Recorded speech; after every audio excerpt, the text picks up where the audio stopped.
अस्सलाम वालेकुम dear students. उम्मीद करता हूं कि आप सब खैरियत से होंगे, ठीक ठाक होंगे। तो डियर स्टूडेंट्स, आज हम पढ़ने वाले हैं कुछ अलग चीज, और वो भी हमारे एग्जाम के लिए बहुत महत्वपूर्ण चीज है और बहुत खास चीज है। उससे भी सवाल आता है। ऐसा नहीं है कि सिर्फ किताब पढ़ाए जाते हैं और किताब से सवाल आता है, बल्कि जो हम आज पढ़ेंगे और जो आज नहीं बल्कि हर दिन पढ़ेंगे तो उससे भी सवालों जवाब होता है। तो स्टूडेंट्स जो पढ़ाएंगे, जो बताएंगे, उसको गौर से सुनिएगा और उसको अपनी कॉपी में नोट भी कर लीजिएगा, क्योंकि बहुत ही महत्वपूर्ण चीज पढ़ाई जाएगी आज इंशाअल्लाह। तो डियर स्टूडेंट्स, आज हम देखेंगे उर्दू कवायद। क्या देखेंगे? उर्दू कवायद, क्योंकि उर्दू कवायद से भी हमारा एग्जाम में क्या होता है, सवाल आता है। सिर्फ किताबें पढ़ लेने से, सिर्फ किताब से सवाल नहीं आएगा, बल्कि उर्दू कवायद से भी सवाल जवाब देते हैं, सवाल कर लेते हैं, उसका जवाब देना पड़ेगा। तो सिर्फ किताब न पढ़ के अब साथ में एक दिन किताब पढ़ेंगे, मतलब कि जो दरख्शां हिस्सा 2 में वो पढ़ेंगे, और एक दिन उर्दू ग्रामर पढ़ेंगे, ताकि साथ में दोनों चीज जाए और आराम से हमारा वक्त जो है, वक्त का हम आराम से फायदा उठाए, वक्त जाया ना हो। पता चला सिर्फ किताबें पढ़ाते रहेंगे और उर्दू ग्रामर नहीं पढ़ाएंगे तो फिर वक्त तो ऐसे ही खत्म हो जाएगा, फिर उर्दू ग्रामर कब पढ़ाएंगे, है कि नहीं। तो चलते हैं, आज देखते हैं उर्दू ग्रामर के बारे में। आखिर उर्दू ग्रामर में होता क्या है और उसमें क्या पढ़ना रहता है और उसमें क्या क्या जानना रहता है, उसको कैसे बनाना रहता है, कैसे लिखना रहता है। तो डियर स्टूडेंट्स, दिल थाम के बैठिए, आज हम उन्हीं के बारे में जानेंगे थोड़ा सा। उसके बाद फिर कल पढ़ेंगे दरख्शां हिस्सा 2, और मतलब कि एक दिन किताब पढ़ेंगे और एक दिन उर्दू ग्रामर पढ़ेंगे, ताकि हम सब के लिए आसानी हो और आसानी से उसको पढ़ सकें। तो डियर स्टूडेंट्स, चले देखते हैं क्या है। तो यह है उर्दू ग्रामर, ठीक, यह है उर्दू ग्रामर। उर्दू ग्रामर को ही डियर स्टूडेंट्स हिंदी में क्या कहते हैं? व्याकरण। क्या कहते हैं? व्याकरण हिंदी में। और अगर इसी को इंग्लिश में कह लिया जाए, उर्दू कवायद को इंग्लिश में क्या कहते हैं? तो इंग्लिश में कहते हैं डियर स्टूडेंट्स ग्रामर।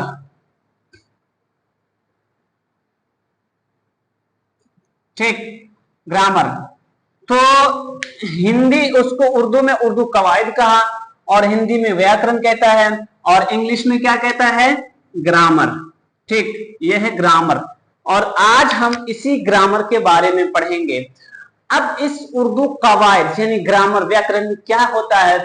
तो इसमें पढ़ाई बताई जाती है नाउन, प्रोनाउन यानी इस्म, और मारफा, नकीरा, जमा वगैरह, noun, pronoun, adjective, preposition, conjunction वगैरह, ये सब इसमें बताए जाते हैं। और इसके ताल्लुक से स्त्रीलिंग, पुल्लिंग, और फिर बहुवचन, एक वचन, बहुवचन, वाहिद, जमा, यही सब पढ़ाए जाएंगे। और ये बहुत ही इंपॉर्टेंट चीज है, क्योंकि एग्जाम में कुछ जुमले, कुछ वर्ड्स, कुछ अल्फाज आपको दे देंगे और कहेंगे कि इसका वाहिद बनाओ और इसका जमा, यानी कि इसका सिंगुलर बनाओ, इसका प्लुरल बनाओ, इसका और फिर कुछ कह देंगे एक वचन बनाओ, बहुवचन बनाओ। तो वो सब आपको उस वक्त बनाना ही पड़ेगा, क्योंकि कुछ नंबरात के वो भी सवाल आते हैं स्टूडेंट्स, तो वो भी पढ़ लेते हैं आज। तो ये उर्दू कवायद है, हिंदी में इसी को व्याकरण कहते हैं, और इंग्लिश में क्या कहते हैं? ग्रामर। तो डियर स्टूडेंट्स, ये सिर्फ हमको आपको बताने के लिए, जैसे कि वाहिद, वाहिद में एक कोई वाहिद चीज लिख देता हूं और इसी में जमा लिख देता हूं। ठीक, ये है वाहिद, वाहिद, और ये जमा है। तो वाहिद किसको कहते हैं डियर स्टूडेंट्स? वाहिद कहते हैं एक चीज को, बस माइंड में इतना याद रखें, वाहिद कहते हैं एक चीज को, एक वचन को, ठीक, यानी कि सिंगुलर को। और जमा कहते हैं जो एक से 2 या 3 ज्यादा जितना भी हो जाए उसको जमा कहते हैं, ठीक है। उसको प्लुरल कहते हैं, उसको बहुवचन कहते हैं, ठीक है। मैं उतनी हिंदी नहीं जानता, लेकिन जो जानूंगा वो आपको मैं बता दूंगा, ताकि आप आसानी से सीखने आपके लिए आसानी हो, ठीक है। तो हम बताएं कि वाहिद कहते हैं एक चीज को, जहां पर जैसे ये एक कलम है, तो ये अभी क्या है? ये वाहिद है। लेकिन अगर इसी के साथ और एक पेन या फिर और दो पेन लगा देंगे तो यह क्या हो जाएगा, जमा हो जाएगा, क्या हो जाएगा, प्लूरल हो जाएगा, यानी बहुवचन हो जाएगा। तो वही आज हम लोग पढ़ेंगे। तो कह रहे थे स्टूडेंट्स ये वाहिद है, जैसे कि कलम, ये क्या है, कलम एक है, एक कलम क्या है, कलम सिर्फ है, तो वाहिद। अब इसका जो जमा आएगा, कलम का जमा क्या आएगा, कलमे, कलमे, ठीक है, ठीक है डियर स्टूडेंट्स, या कलमे है। और अगर इसी में और ले लीजिए जैसे कि किताब,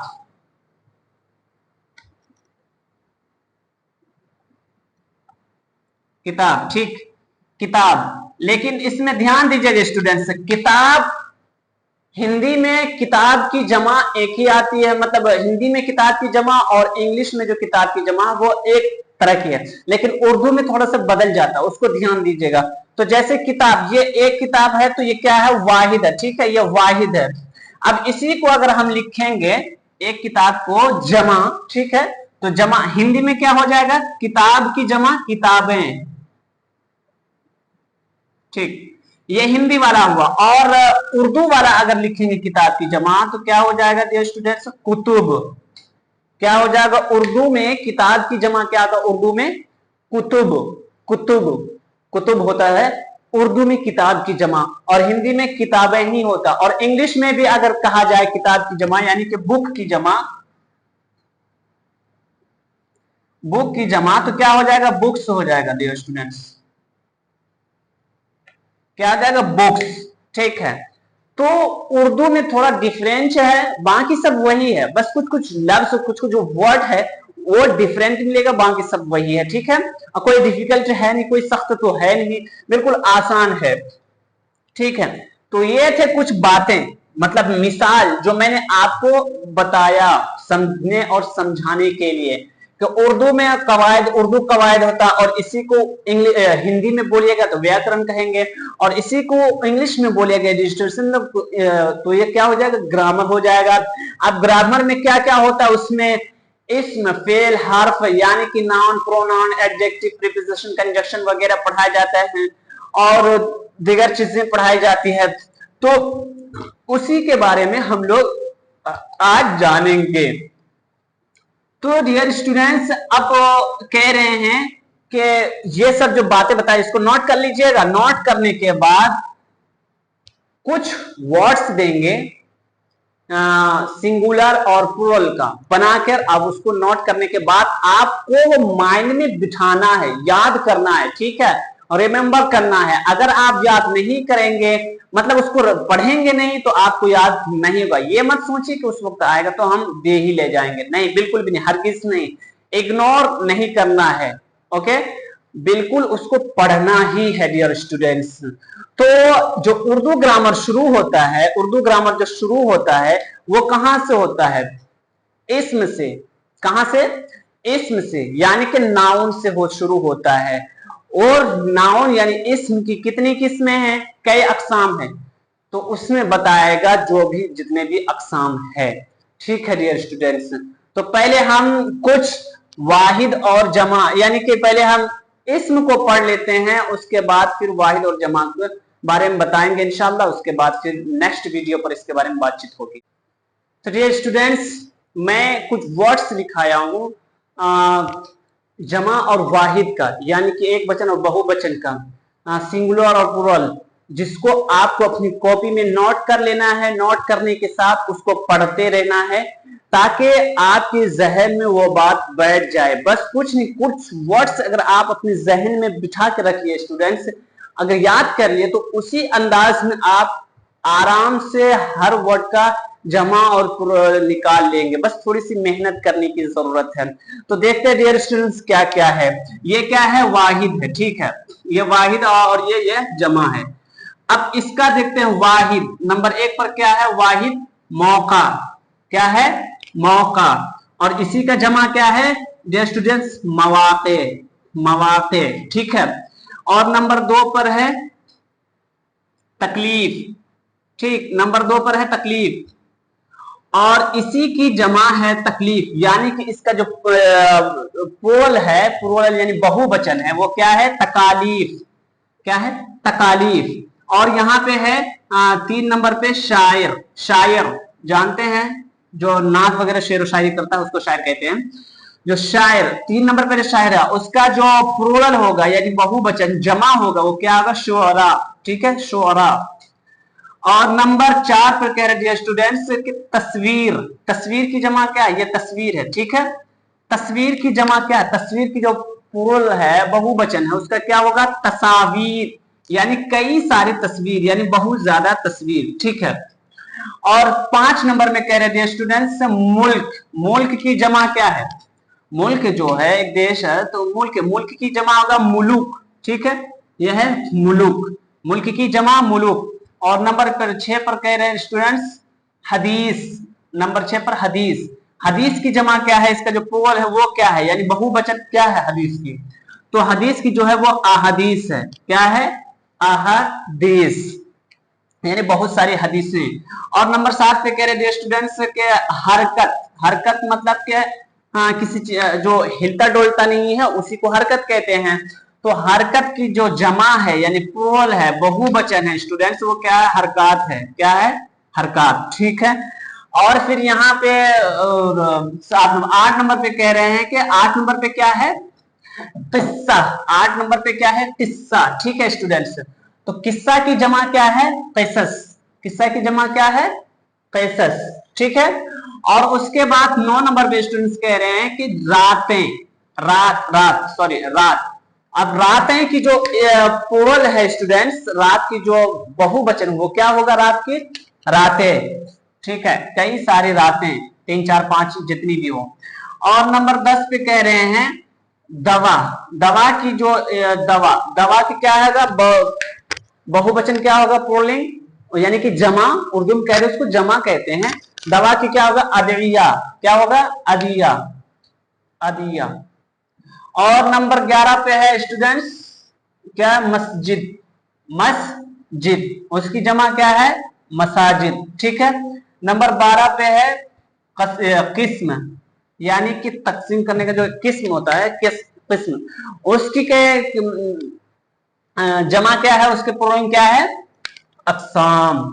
ठीक है, उसके प्लूरल क्या है? अक़साम है डियर स्टूडेंट्स। और नंबर 13 पे क्या कह रहा है? नबी। नबी। ठीक है स्टूडेंट्स, नबी की जमा क्या है? अंबिया। अंबिया। अंबिया। ठीक है, ध्यान रखिएगा, नबी की जमा अंबिया है। ओके, आगे चलते हैं। 14 नंबर पर कह रहे हैं स्टूडेंट्स शर्त। क्या कह रहा है? शर्त। शर्त की जमा क्या है? शर्त की जमा है शराइत। ठीक है, शराइत। शराइत। और नंबर 15 पे कह रहे हैं तोहफा। क्या कह रहा है? तोहफा। नंबर 15 पे तोहफा। तोहफा की जो जमा है यानी बहुवचन है, पुल्लिंग है, वो क्या है? पुल्लिंग नहीं, मतलब प्लूरल है। सॉरी, अगर कहीं वीडियो में पुल्लिंग समझ में मतलब सुनने में आया या मैं गलती से पुल्लिंग बोल दिया हूं तो माफ कीजिएगा। यहाँ भी स्त्रीलिंग पुल्लिंग की बातें नहीं चल रही है, बल्कि सिंगुलर और प्लूरल की बातें चल रही है। तो तोहफा की प्लूरल क्या है? तहाइफ। तहाइफ। तोहफा की प्लूरल तहाइफ।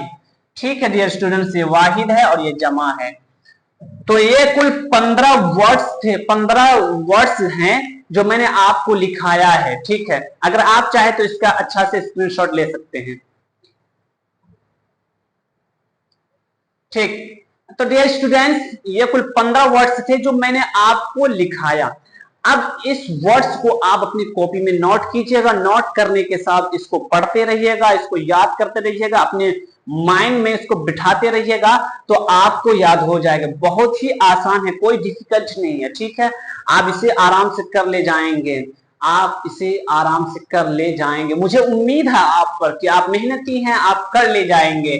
कहता है ना कि अगर सपना पाना हो तो मेहनत इतनी खामोशी से कीजिए, मेहनत इतनी खामोशी से कीजिए कि सफलता के साथ आपका दुश्मन भी शोर मचाए। ठीक, तो अगर आपको ये पाना है, इसका मतलब जानना है, तो डियर स्टूडेंट्स थोड़ी तो मेहनत करनी पड़ेगी ना लाला, बगैर मेहनत किए तो कुछ नहीं हो सकता ना। तो इसलिए आपको ये सब पढ़ना पड़ेगा, ये सब देखना पड़ेगा। ठीक है डियर स्टूडेंट्स, ये कोई वर्ड्स थी जो मैंने आपको बताया, और इसके बाद नेक्स्ट वीडियो पर हम पढ़ेंगे नाउन और प्रोनाउन, यानी कि अगर उसको उर्दू में कहा जाए तो इस और मार्फा नकरा जमा, इसम फेल हर्फ मार्फा नकरा जमा वगैरह पढ़ेंगे। आज के लिए जो डियर स्टूडेंट्स है, ये पार्ट उर्दू कवायद का पार्ट, यानी कह ले इसको चैप्टर 1। ठीक है,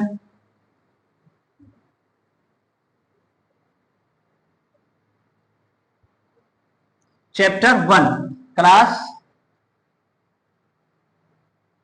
12, क्लास 12। ठीक है, ओके, चैप्टर 1।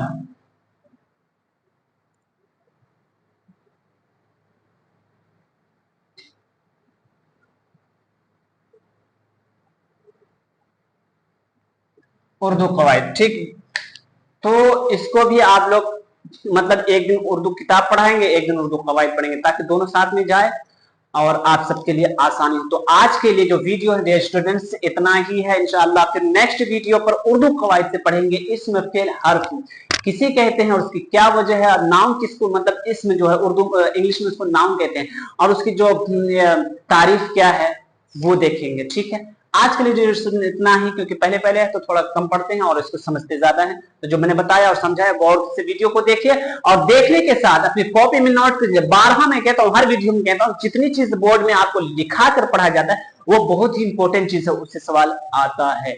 लिहाजा कृपया करके आप अपनी कॉपी में नोट कर लीजिए, ये आपके लिए बेहतर होगा।